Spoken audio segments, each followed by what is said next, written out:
ඒක හොඳයිනේ. අපි එදා ඉඳන් කිව්වේ රනිල් මහත්තයයි සංවිධාන බලවේගය එකතු වෙන්න ඕනේ කියලා.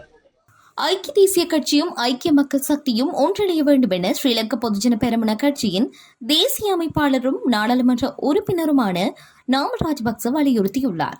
வரலாற்றில் ஒவ்வொரு அரசாங்கமும் உள்மோதல்களால் சரிந்துள்ளது என்பதை சுட்டிக்காட்டிய அவர் இரு கட்சிகளும் இணைந்து செயல்பட வேண்டும் எனவும் அழைப்பு விடுத்துள்ளார். ஊடகங்களிடம் கருத்து வெளியிட்ட அவர் இவ்வாறு தெரிவித்துள்ளார். தனது கட்சி நீண்ட காலமாக ரணில் விக்ரமசிங்க மற்றும் ஐக்கிய மக்கள் சக்தி இடையே ஒற்றுமையை வலியுறுத்தி வருகின்றது எனவும் நாமல் ராஜபக்ச தெரிவித்துள்ளார். மேலும் அரசியல் மக்களை பிரிப்பதன் மூலம் நடத்தப்படக்கூடாது எனவும் வெறுப்பு இல்லாமல் இருக்க வேண்டும் என்றும் அவர் குறிப்பிட்டுள்ளார். அடுத்த ஜனாதிபதி தேர்தல் இன்னும் தொலைவில் இருப்பதாகவும் இந்நிலையில் மக்கள் எதிர்கொள்ளும் முக்கிய பிரச்சினைகளை அரசாங்கம் தீர்த்து வைக்க வேண்டும் என்றும் குறிப்பிட்டுள்ளார்.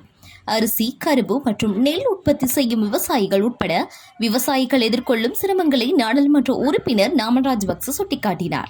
மேலும் உள்ளூர் விவசாயத்தை ஆதரிப்பதற்கு பதிலாக உணவை இறக்குமதி செய்யும் அரசாங்கத்தின் கொள்கைகளை விமர்சித்தார்.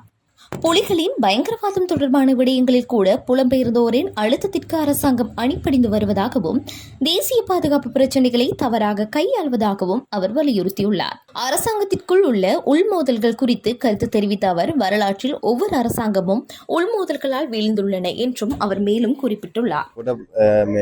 ජේවීපීගේ පාර්ලිමේන්තු මන්ත්‍රීවරයෙක් ඇමතිවරයෙක් ප්‍රාදේශ සභා සභාපතිවරයෙක්ම හම්බුනොත් ඔය ප්‍රශ්නේ අහන්න